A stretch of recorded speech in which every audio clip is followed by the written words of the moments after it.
Okay, now it's set. You ready? Okay.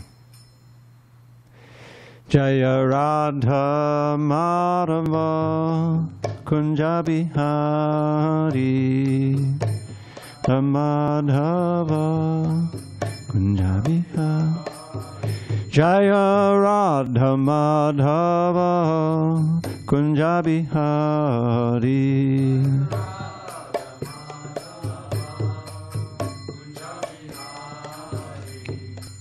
Gopi Jana Vallabha Girivardhari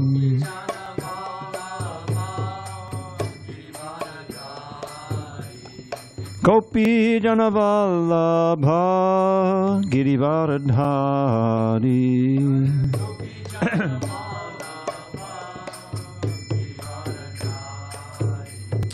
Yashodanandana Bhajana Ranjana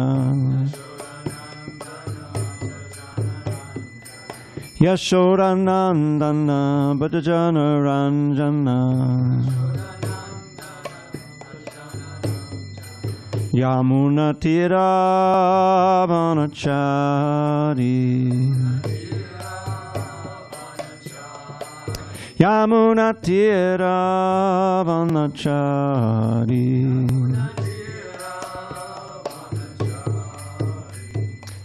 Hare Krishna, Hare Krishna, Krishna Krishna, Hare Hare, Hare Rama, Hare Rama, Rama Rama, Hare Hare.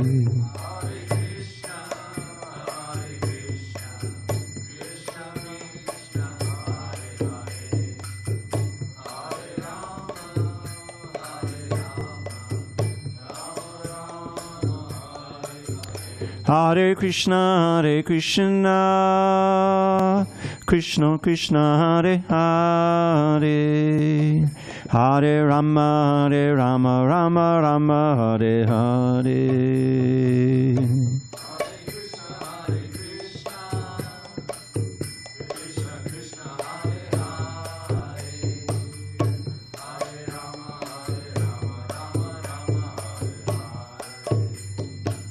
Hare Krishna, Hare Krishna, Krishna Krishna, Hare Hare, Hare Rama, Hare Rama, Rama Rama, Hare Hare. Hare Krishna.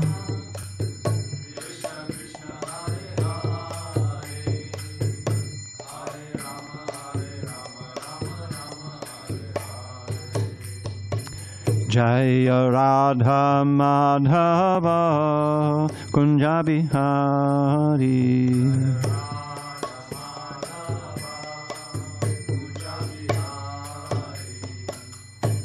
Jaya Mr. Paramahamsa Padavajikacharya Ashtotartha Sri Srimad His Divine Grace Srila A.C. Bhaktivedanta Swami Prabhupada Ki Jai ISKCON BBT Founder Acharya Srila Prabhupada Ki Jai Jai Om Vishnupad Paramahamsa Parivajikacharya Ashtotartha Sri Srimad His Divine Grace Srila Bhakti Siddhanta Saraswati Thakur Ki Jai Ananda Koti Vaishnava Ki Jai Namacharya Srila Haridas Thakur Ki Jai Srimad Bhagavad Gita Ki Jai Samaveda Bhaktivinoda Ki Jai. All glories to the assembled devotees. All glories to the assembled devotees. All glories to the assembled devotees. All glory to Sri Guru and Gauranga.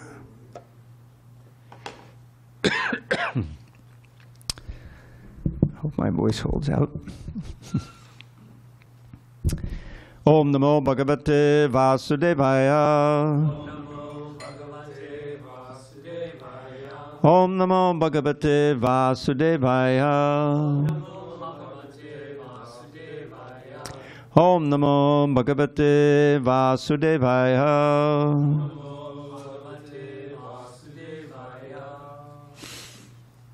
On this 27th day of February 2024 in San Diego, we're reading from Srimad Bhagavad Gita as it is, translation and commentary by His Divine Grace A.C. Bhaktivedanta Swami Prabhupada. And we are in chapter 5 entitled Karma Yoga, Action in Krishna Consciousness. text 20, near the bottom of page 247 in the hardback books, which you all have.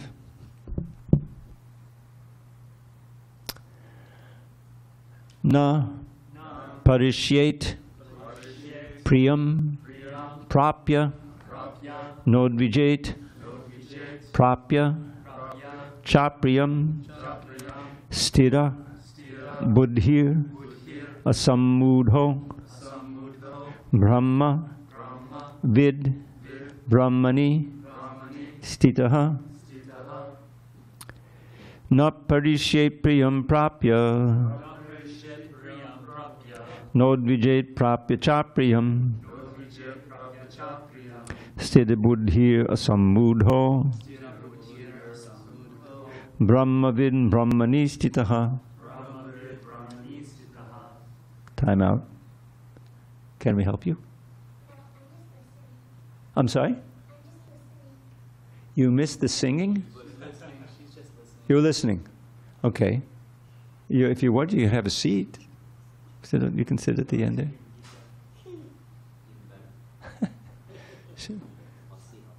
Yeah, all right. It's better to sit over a little bit further because we have to. Yeah. Yeah. All right. We're on page 247. Help it with the page number. 247. Does she know her numbers? Okay. Fortunate soul. Okay.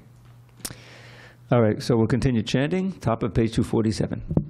No, bottom of page 247. Na parishe priyam prapya nodvijet prapya chapriyam stida buddhir asammudho brahmavid brahmani stitaha na parishyet priyam prapya nodvijet prapya chapriyam stida buddhir asammudho brahmavid brahmani stitaha.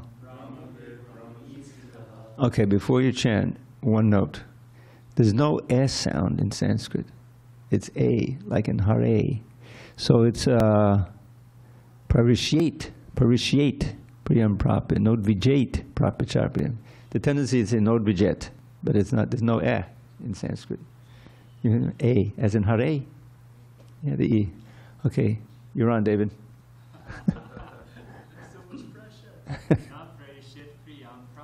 Na parishyet priyam prapya nodvijet prapya chapriyam stida buddhir asammudho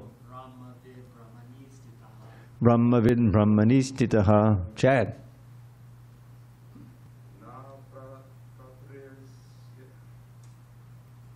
You can just chant it like you were going to chant it before. Forget what I just said. All right. Listen to some others first. I'm sorry, but too much pressure. You're on, Nelson. Na parishyet priyam prapya nodvijet prapya chapriyam stida buddhir asammudho brahmanim brahmani stitaha. Anyone else want to give it a go? Go ahead. Na parishyet priyam prapya nodvijet prapya chapriyam stida buddhir asammudho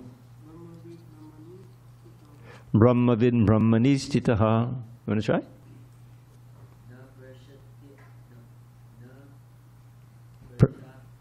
Yeah.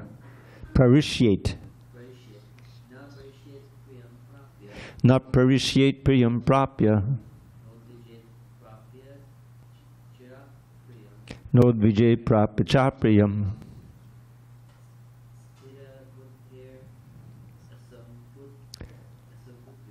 stida buddhir asammudho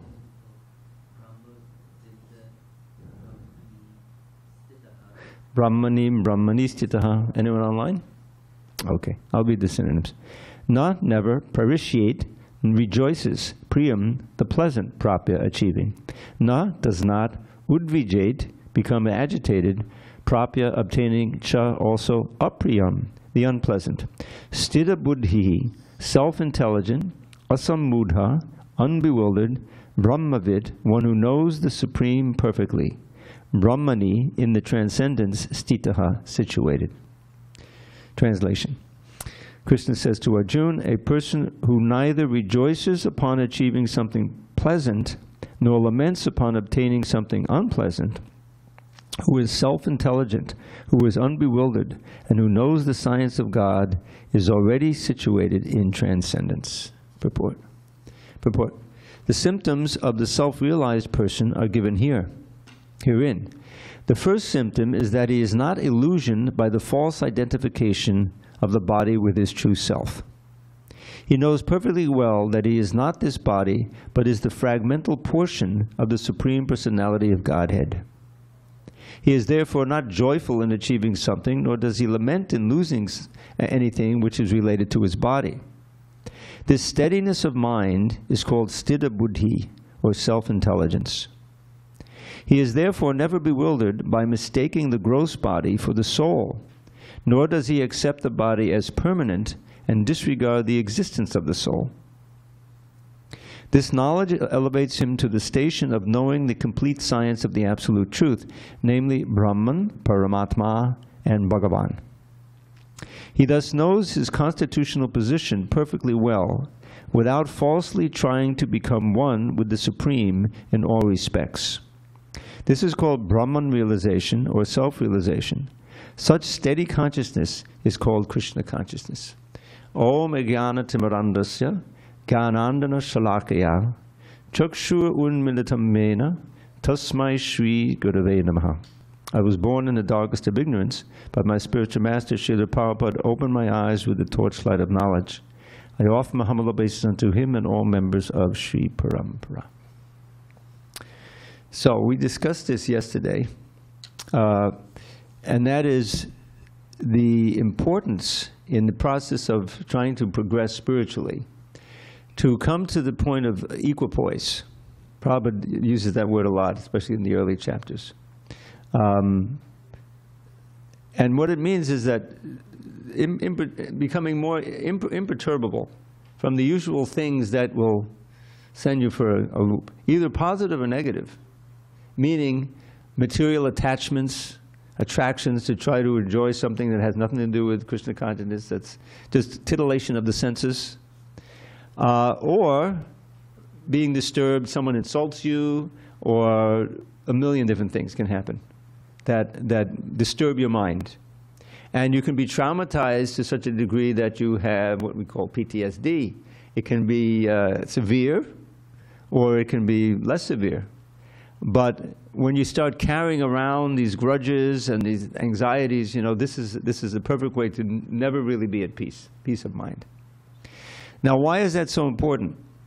Because the whole basis of Krishna consciousness, is she going to make it?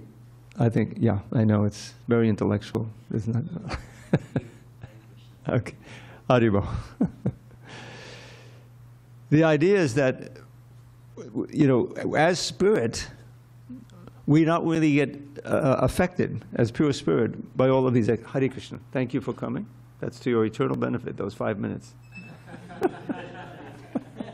It's true. The basic, you know, we start out in the Bhagavad Gita with the A of the ABCs, which is that we're spirit, not matter. Now, Arjuna's whole bewilderment is based on that he's identifying himself as the brother, the cousin, you know, material identification based on the body. He's put in this illusion by Krishna so that the Bhagavad Gita could be spoken. He's an eternal associate of Krishna, super advanced. But he's made to be more or less like one of us so that Krishna will speak Bhagavad Gita. So when Krishna starts speaking as the guru rather than a friend, see, it probably makes the point, because they're eternal friends. Arjuna is in a very advanced position. But on that basis, nothing will ever get settled, because the problem says that friends can talk for here to eternity, and they'll just go back and forth, back and forth. But when you accept someone as a spiritual master, the relationship is much different, because then you see, oh, this person, and who can be a better spiritual master than Krishna, can tell me truly how to resolve my dilemma, because Arjuna was in a existential, ontological dilemma. He knew what Krishna wanted him to do, and ultimately what was right, which was to fight and to reinstitute Dharma in the world, in the person of his elder brother Yudhishthira. In other words, it's good versus evil, you know. But the complication was that it was a fratricidal war. There were so many relatives on the other side, by marriage, by blood. His beloved guru was there, Dronacharya, who taught him everything he knew about fighting, and Bhishma Dev, grandfather figure, you know, who had helped raise him and his brothers when they were orphaned by Pandu's untimely death. So that was the problem. And being, you know, steeped in the Vedic culture, he was giving Vedic arguments why he shouldn't fight. Because part of the Vedas talks about the need for worshipping the Pitris, for instance. There's something called the Shraddha ceremony. Sometimes we'll hear Dharma Setu did a Shraddha. And what it is that the forefathers, you offer them prasadam from the deity for their liberation from wherever they are, you know. So who's going to do that? If you have the women are unprotected, all the men have been killed in the war, you know, it's a big war called the Battle of Kurukshetra, but it's a big war. And then the women will be unprotected, and then there'll be you know, children growing up without proper guidance. And so I will be responsible for the degradation of society. I will have so many sinful reactions. And what for? For the kingdom. Who cares about the kingdom?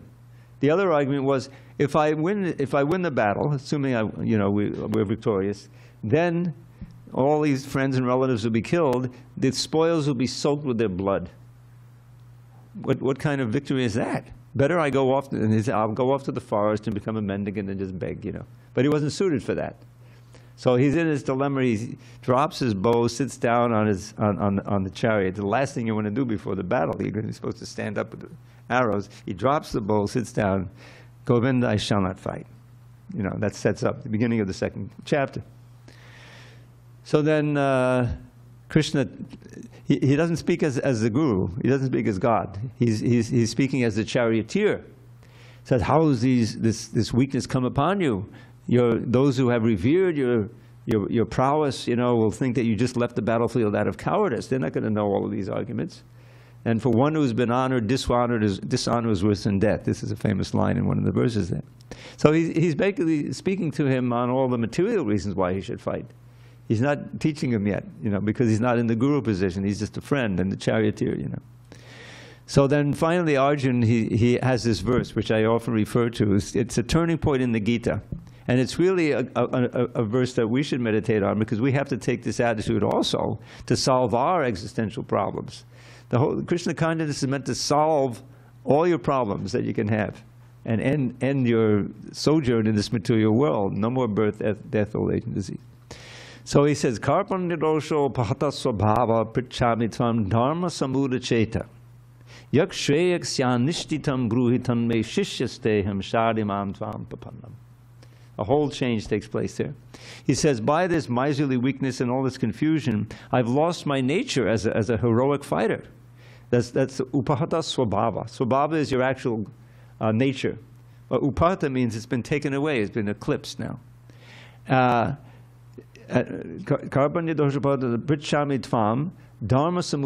Please tell me what's the right thing to do, because I'm completely bewildered about what dharma is. In the Vedic culture, dharma is a foundational principle. And it's interesting because the very word dharma has to do with the essential nature of something. Everything has an essential nature and a function. Just like I always give the example, forgive me those who've heard it 10 times before. These chairs, these new chairs, actually we had a bunch of chairs which stopped performing their dharma as chairs. They were breaking, you sit down and you fall on it. So you sit on a chair and it collapses. It's not following its dharma. The chair's dharma is simple, support you when you sit on it, right? So everything has a dharma. And we also have a dharma. And the very word dharma is very appropriate because we have these deities here. And one of them is Radha Giridhari.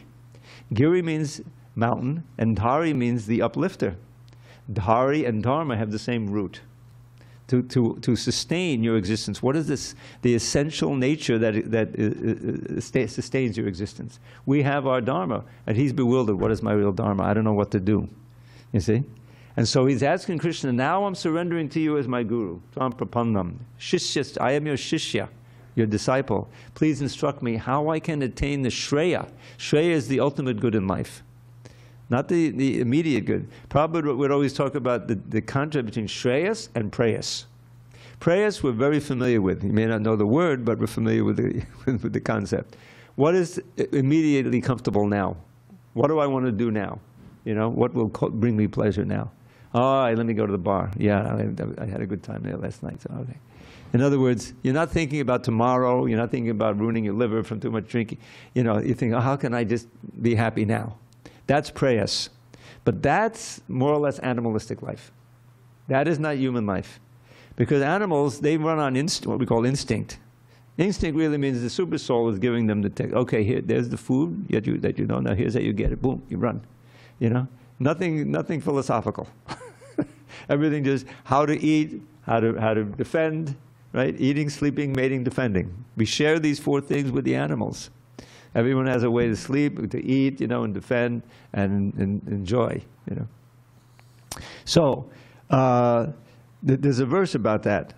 Arharidha bayamaitanangsha samanyametan pashabe samana dharmo hitesha madiko bishesho dharminahina pashabe samana. We share these four with the beasts. Eating, sleeping, mating, and defending. They do it in a different way, but those things are for theirs. So what distinguishes human life? Dharma.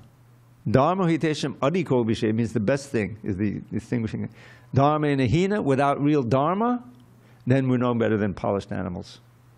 And if you know the ABCs of reincarnation, that's like a foundational principle, which I'll get to in a minute. Then you know that you can easily become an animal in your next life. We're essentially just like them. Whenever you see something that's alive, even the plants, insects, animals, human beings, whatever, that means that there's a spirit soul in the body. That spirit soul is providing the consciousness. And the spirit soul never dies. We never die. Yeah, oh yeah, you can sit over there. No big deal. If any ladies come and say, you're too late, sorry, next time tomorrow. So there's all of these millions and millions of different species, different animals, different plants, birds, fish, the insects, they're all living entities like us, but they all have different bodies. The human body is a very rare and wonderful opportunity. You have the page? 248, yes. We'll read this verse in a minute. And so, one of the main points in Bhagavad Gita and other Vedic literatures is to alert us to the great opportunity we have as human beings. Because really, when you think about it, and when you've come to believe it, and said, yes, this is true, I'm eternal. You know, the second chapter, text 20, is like an essential verse. Najayate, mriyate, vakadachan, nayam bhutva, bhavitava nabuya. Ajo nitya shastratam purano nahanyate hanyamane sharire. Prabhupada quoted this verse all the time. That's the essence of like 20 or 30 verses that are there in the second chapter about the soul, the nature of the soul, as opposed to the body. So what does this verse say? For the soul, for you, there is never birth or death. The jayate, mriyate, vakadachan. Souls are not coming into being, they will not come into being, they have not come into being, they've always existed. We're as eternal as Krishna is. But he doesn't change his body, we do. And whenever we change our body, we forget everything about the previous body. If we didn't, we couldn't go on. The PTSD would be too much. Post-traumatic. Can you imagine? Remembering not just your last death, but your last 100 deaths? Some people remember. Huh? Some people remember their past. Yes, but they're not happy. I'd rather try to model my future life, my eternal life. So then it goes on. It said, then he has a series of words. Ajo nitya shashvatayam purana. We are unborn, eternal, ever existing in primeval. There's some overlap in the meaning of those words. Basically, we never were born. We will never die. We are eternal. Nahanyate hanyamane sharire, because he's on the battlefield. The body does not die. The soul does not die when the body dies. That's the main thing. Now, if you accept this as truth, you can see how it should revolutionize your whole life. Because if we want to do what's best for us, for our future, which is logical, you know, so we can have a happy future, then we should think in these absolute terms. How can I have the best next life? And how can I escape from this birth and death, birth and death, birth and death, birth, old age, disease, and death? This is the real basic problem of every living entity in this world, is that we're faced with the impermanence of everything. This phrase, asat and sat. You know, asatoma sadgamaya, right, is one of the slogans there. I learned before I even heard about Hare Krishna. Asatoma sadgamaya. Now, Prabhupada would always take this ma to mean don't, but it can also mean me. And gamaya means you're praying to the Lord, please take me from the temporary to the eternal. Take me from death to immortality. Take me from darkness to light. You know. And that's a very inspiring little motto there. Is that taught to the children as they grow up? Yeah, kindergarten. Kindergarten. Cool. But, you know, when you really think of the depth of that, what does it mean? It means, you know, please, I surrender, you know, who are you speaking to there? Krishna's ready to answer your question. Here's how to do it. Here's how to actually go from the darkness to the light, from the death to immortality. And not only that, but this amrita means not just, it literally means lack of death, it means immortality. But it means nectar. It means that our birthright as living entities is with Krishna. And what is that? Satchidananda. It's an eternal life full of bliss and knowledge. There's no down you know, periods. There's no anxiety. And this brings up the other verse I wanted to mention, because without having this equipoise, being basically situated spiritually and remembering Krishna and working for Krishna, you can be peaceful and you can be tolerant of all the dualities in this world. Just like recently, as you all know, since you're here in San Diego, we had these climatic anomalies, right? I remember we started with threatening of a hurricane. You know, a hurricane? What do you mean a hurricane? I used to live in Miami. That's hurricane territory. I came here, I said, all right, I can forget the hurricane. Now I got to worry about the earthquakes. So, but here we are, there's some hurricane coming. And I think it was because they failed to warn. A week earlier, there was this thing in Hawaii where the hurricane went out there and there was all this wind and people died, there was fires and everything. And there wasn't enough warning, so they overwarned. They kept warning us, okay, you know, keep this, you know. So we did it, and I was holed up in my apartment. I opened, you know, blinds. Is it started yet? Is it started? It was some drizzle. There was no wind that I could see. You know? So it was kind of false alarm, although I think it got a little heavier inland or something. Yeah. But then we did have, you know, heavy rain. There was some flooding. So what is that? You know, I mean, here it's you know, we're blessed here. We have been. And who knows what's going to happen with this climate change? But the point is that there are always these miseries threatening. You know, and they've been analyzed, these threefold miseries. There's birth, old age, disease, and death, but this is another set. So there's the adi-atmic klesha miseries. It's like if, you know, everything is fine. You know, you paid your rent, that's not a problem, you know, and you're sitting, you know, you can eat everything. But you're in great anxiety because somebody who you thought liked you sent you a nasty email or something, you know. So your own mind is giving you a problem. And that happens also a lot with this PTSD. I mean, seriously. Someone is traumatized as a child, it can last a whole lifetime. You know, we know that. So that's your own mind. You got to live with it. You know, that's adi-atmic miseries. And also, you know, some chronic disease, whatever. So adi-atmic, adi-bhautic, other living entities, oftentimes other human beings are causing you a lot of pain. They're doing something you don't like, or they're not doing something you want them to do, right? So that's there. Prabhupada gives the example of bed bugs. He had an example of that. You know, we all experience that. Other living beings. And then there's the Daivas. Then there's the Adi Daivik, which we've experienced here. That's the Devas. In other words, things beyond your control. Earthquake, floods, pandemic, you know. There's an overlap. Because you got those little entities there. Are they living? I don't know. The viruses, you never know. But so is that adibautic or is it adiatmic? Because your own body gives you so much. But one way or another, these are threatening you and causing anxiety. And that brings us exactly back to this verse. Because this verse is all about being equipoise. Not parishe priyam prapa. Not nodvijay prapachapriyam. He doesn't rejoice when there's something pleasant happens. Equipoise, because he knows that that pleasant thing will go and cause me more pain if I get attached to it.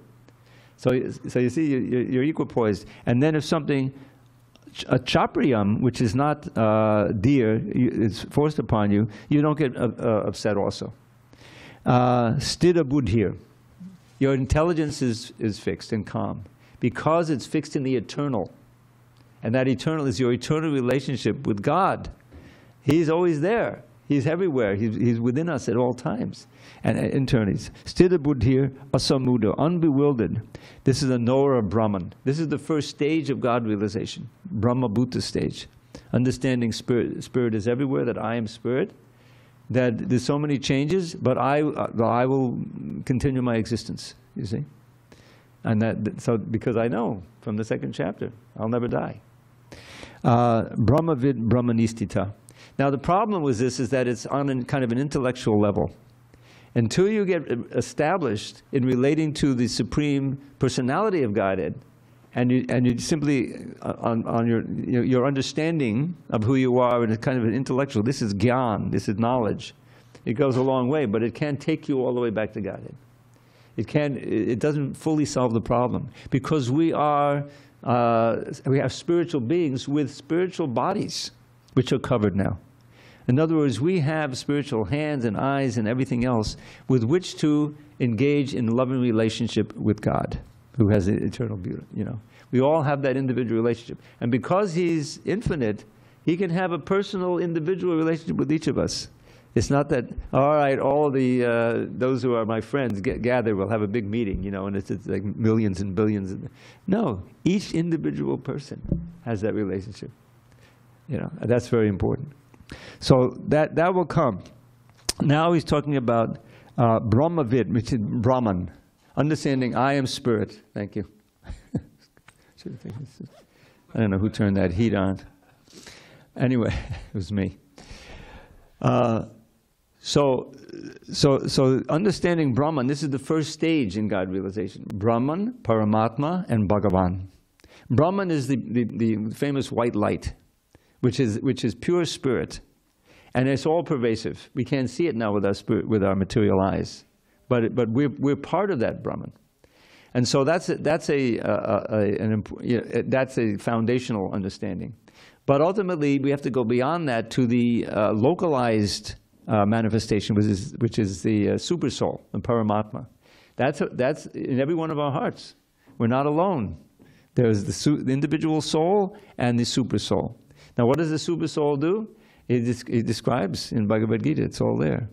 It says, "Sarvasya chaham vidisannivishto mattak smriti jnanam apohanangcha." So he says, I am situated in the heart of every living entity. The bugs, everyone, he's there. They have no possibility of understanding, but we do. So what does he do? He provides mattak smriti, remembrance, knowledge, and forgetfulness also. That forgetfulness can be a very valuable thing. If you can't forget the trauma, that's PTSD. So we forget. Just like we have our dreams, but then you often forget them. But in the dream, you forget your day life, isn't it? You're living like two lives. So, but he will also provide the knowledge by which we can ultimately get out of this birth and death. Now, the way it works is that we can't really hear the super soul articulately, but he comes externally as the Shastra, as the scripture, like Bhagavad Gita, and as the realized soul.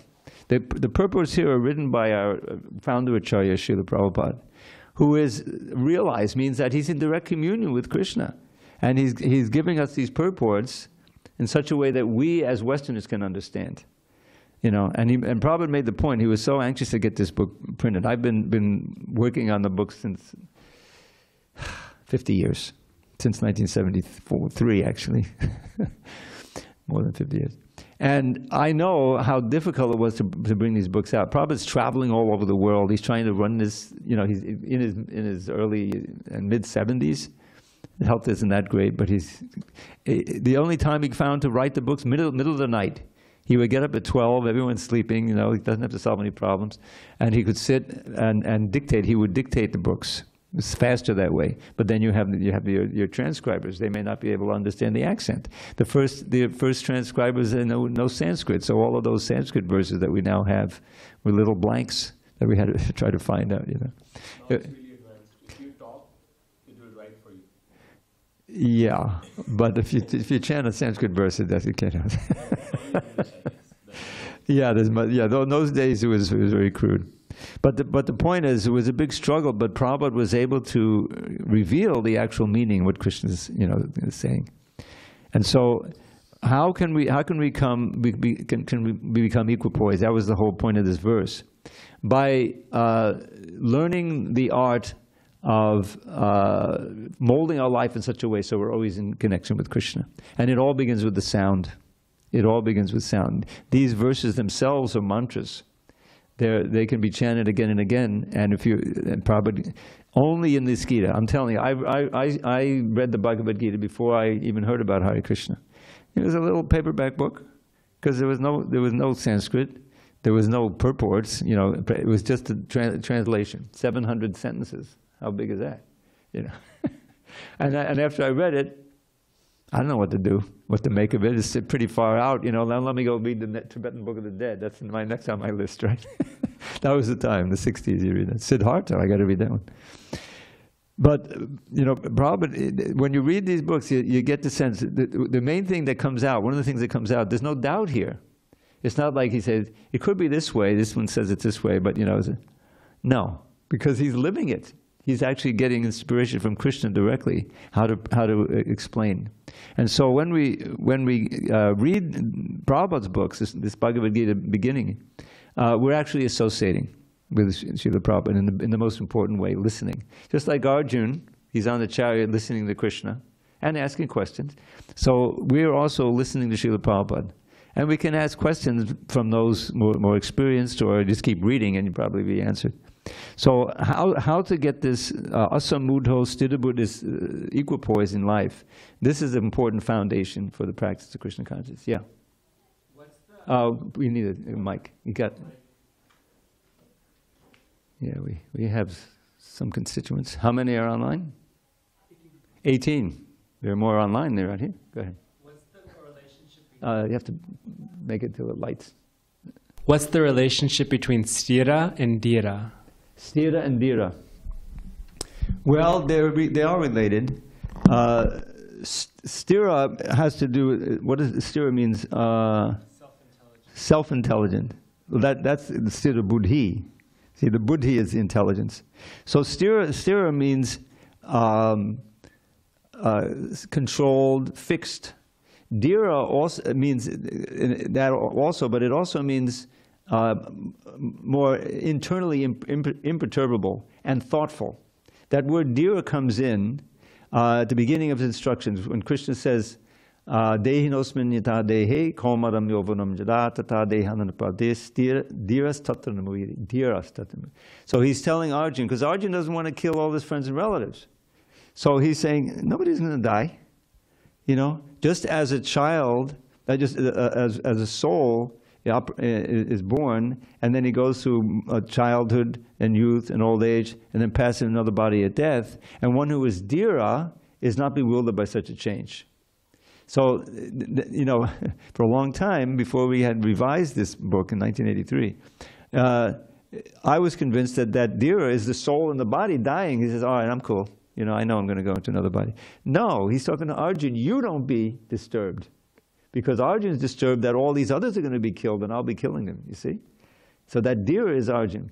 And then the next 2 verses later, he talks about how one has to tolerate. Because even though I know that my dear good devotee friend, just amongst devotees, is eternal, he's not going to die. But still, when he leaves the body, it's wrenching. You know, we still cry. You still have like that. We miss that person. So so therefore Krishna is telling Arjuna, Matra sparshita konteya shitos dukadukada, that the nature of material life is that happiness comes and distress comes, heat and cold, pleasure and pain. One has to tolerate without being disturbed. And only if one can tolerate and remain equipoised can you really advance spiritually.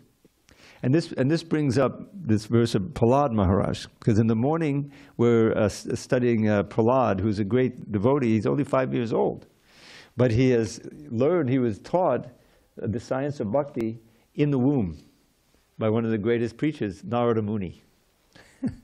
Pretty far out. So he faces off his father. His father's this huge, powerful demon who became powerful through severe austerities. And he's ruling the universe. He's so powerful. And his son, you know, he thinks he's training him to be the next in line, to take over the demon, his beloved son. So he asked him one day, he had teachers who brings him onto his lap and says, smells his head, which is a Vedic thing to do, affection. Oh, Prahlad, what is the best thing you learned today in school? Hoping to hear that he'd tell him, making friends and killing your enemies, whatever, Machiavellian stuff. No, he says, Tat sadhamanye asodabhaya dehinam sada samudvigna diyama sadgrahat hitvatma patam griyamanda kupam vanam gatoyad hadam ashriyeta. Those last 2 words was like a whip on Hiranyakashipu, or like poking him with a hot iron rod. We said, take shelter of Hari, take shelter of Krishna. So, but he analyzed in one verse the situation that we're all in. He said, oh, the best thing I learned, he didn't call him father, he calls him, best of the demons, Asura Varya. Tat sadhamanye, the word sadhu doesn't mean a sage here, it means the best. Tat sadhamanye, my opinion, Asura Varya, dehina, best for whom? For the embodied souls, that's all of us. So the best for humankind and every living entity. We're all embodied, dehinams, who are sada samudvigna, exactly opposite to what this stira, dira, no. This is sada samudvigna diya, some udvigna diyam, whose consciousness is always very disturbed in material consciousness, not a hint of Krishna God. Always, sada samudvigna diyam. Why? Now here's the key, asadgrahat. Asadgrahat. Grahat means holding on for dear life, identifying yourself.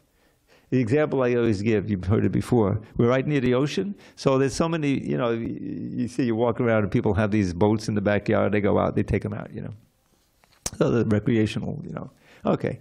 But there can be a storm that comes up or the boat is leaky, suddenly you're out a mile from shore and the leak is coming. And so you foolishly had faith in the boat, we're good, we're not good. Now what? So luckily we have the life preservers. We planned in case. All right, we got the life. We're getting the life preservers. Ship's going down. We jump out. We got our Fells phones. We called. They know they're on the way. So we're in the life preservers. We're floating out there. It's summertime. It's not too cold. We're good. Wait a minute.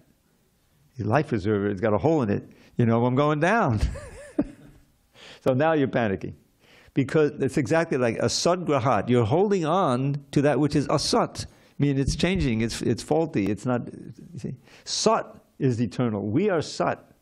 We ourselves, as spiritual beings, we don't die. We don't get damaged or sick or anything. It's the body. So what causes the udvigna is the disturbance. Is the sat taking shelter of the asat, foolishly. We're identifying with I got it together. I got my job. I got my apartment. I got my wife or girlfriend, whatever it is. I'm good. Like anyone who you probably hear that 100 times. You go out into the books. So that's all right. I'm good. I'm good. And so Vijay, our acharya for books, yeah, but you could be better. He gets their attention. So they take it. Certainly, but it's a total illusion. We're not good. We're in danger at any moment of losing the human form or dying. So that's the cause. That's called sada samudvigna. But here is just the opposite. Stira buddha asamudho brahmavid brahmanistita. If one is not identifying with the body, and then you can become tolerant both of the good and bad. When you get something favorable, that'll you try to enjoy. No. This is external sense gratification. This is also a disturbance. And then you can also be tolerant for the other things when bad things happen. Just like Prahlad, his father was angry at him. Originally, he's angry at the teachers. So how did he learn that? And so they didn't know. So he learned in the womb, right? I had no idea how he became it. But he was imperturbable. Here's these big demons. So finally, his fathers get impatient. Now he's like a sick tree in a forest. We got to get rid of him. So kill him, he says to his henchmen. So they come at him. And so what would a little boy do? Scream and yell and close his eyes. He didn't do any of that. He's chant Hare Krishna. He's meditating on Krishna without the slight. He's taking complete shelter, and he was protected. I mean, this is in the Shastra. They threw him off a cliff and under the elephants and everything. And not only wasn't he hurt, but he wasn't perturbed. All right, it's getting late. All right, so we're going to save these next two verses for tomorrow, because these are two of my favorite verses. And there's also a little revision in the translation for 22. That you'll probably appreciate. But these two verses really bring it all home. Because after all, we're living entities, we want pleasure, But this is all about, okay, I'm not going to go for the sense gratification. Like that. Well, where does the pleasure come from? Well, that's described here. The living entity is by nature full of bliss. Anandamaya abhyasat. This is one of these little aphorisms in Vedanta Sutra. It's describing Krishna. He's always full of ananda. Of course, he's God. Wouldn't you be? What do you think? Well, maybe I should have a little misery now just to fight. No. He doesn't. It's all bliss. And we're part and parcel of God, so that's our original nature. But we've lost it, obviously. How to regain it? So these two verses are going to help us along the way. So, coming attractions. So I've left a little time for a couple of poems. This is what I wrote. There's no Sanskrit, but it's based on philosophy. And for some time there was a dispute, about where we came from. Or have we always been here on the material plane, and we can go to Godhead? Or can we, as Prabhupada said 1,000 times, actually it's over 600 times in the Veda-based, go back home, back to Godhead, which means we came from there. Obviously, if you're going back home, right? And he always said, yes, we turned away from Krishna and we came to this spiritual world. So this describes that, and how we fell and how we can go back. Where Krishna lives, felicity abounds. With pure simplicity and loving sensibility, all serve him with humility. But when a living entity rejects his true identity and out of sheer stupidity surrenders to cupidity, he loses all sagacity and with it all capacity to understand reality or curb his sensuality. Abandoning humility, he touts his own ability, forgetting his fragility and fortune's volatility. Immersed in asininity for what seems an infinity of lives devoid of piety, he suffers in anxiety till contact with God's devotee, perhaps of utmost brevity, awakens his affinity for words of the divinity. Perceiving the futility of all his imbecility, the soul regains his sanity and casts away his vanity. Endowed with new humility, he serves with all ability and growing spontaneity his guru and the deity. Regaining his identity, the wayward living entity returns to the fraternity of Krishna for eternity. That's Hare Krishna movement in a nutshell. Oh, great. So we have time for one more. So, okay, so this is a nice verse from a book called Mukunda Mala Stotra. It means like a series of verses and prayers that's like a garland for Mukunda. Mukunda is the name for Krishna, means he has a beautiful lotus face and who gives mukti, liberation. So this author, he lived in the 1,000 years before Lord Chaitanya. And it's King Kulashekar, and he wrote this book called Mukundamala, which Srila Prabhupada liked. He started translating it, but then did the Bhagavatam. So we finished it in the BBT. So here's a verse from there. Let's see if I can remember the Sanskrit. Karacharana saroje, kantiman netramine, shamamushibujavichi, vyakule agadamarghe. Hadisarasiva gayapi yatejo jalaugam bhavamatopatikinna kleshamadhyachajami. The desert of this world is scorching me, tormenting me with endless misery. But now I see the perfect remedy. I'll dive into the lake of Sri Hari. The lotuses that grow within that pool are Krishna's hands and feet, so soft and cool.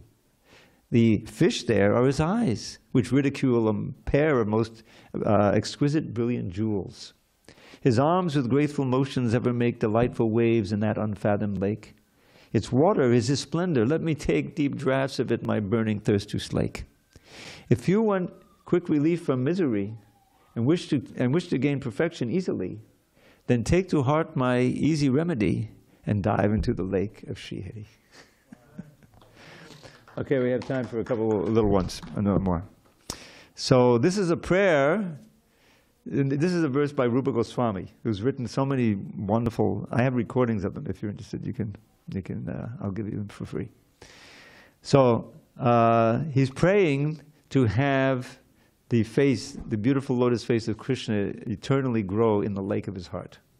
So he describes like this: Smita duchi makadanda syandhi vaktrara bindam tavapada padahang sanrishta gandham mukunda vidichita pashupali neta saranga rangam pamadidiyata dage sangamangi karotu.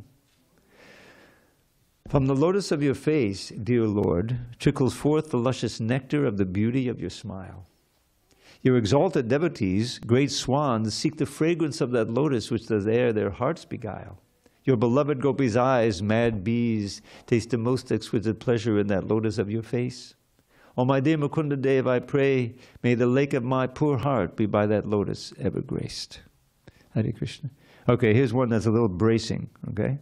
Deheshti mangsururide bimatam chajasva, jaya asutaricha sadhama matam vimuncha, pushyani samchakaditam chanabongatishtam, vairagya raga rasiko bhavabhakti nishtam. There was a devotee here, I don't think anyone is here who can remember, maybe Sureshwari. You remember Mahavishnu Maharaj, the elder? He used to come? No? You're okay. I'll jog your memory later. So he taught me this verse. It's from Padma Purana. Don't love the body, just a bag of flesh and blood and bone. Give up your sense of ownership for wife and kids at home. At every moment, see that this world totters on destruction. Become detached and learn to love the Lord without obstruction. Now that last line, I didn't do it justice. Vairagya raga. Raga means attachment. Vairagya means detachment. So you have to become attached to detachment from material things and become attached to Krishna. So vairagya raga rasiko, become a rasika, being able to taste the nectar and the holy name and the service of Krishna. It's just a question of purifying our senses. You know, I give the example, then we'll end with this. When I was a kid, I lived near New York, and we used to go into to see the museums, you know. And sometimes it'd be one of the museums, I forget the names now, there would be some Rembrandts, and you know, say, "Whoa, that's beautiful," you know. Then we went to another museum. There was Picasso.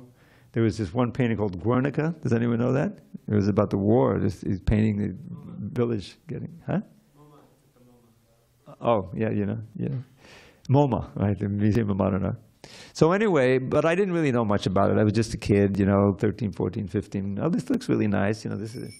But then my parents bought me some books on art, fine art. And I studied and I learned something about the periods and the authors, you know. So then when I saw the paintings, they meant so much more to me. Just like someone walks in here, oh, that's pretty interesting. There's a guy's dancing in the street. Who's that with this girl in the forest?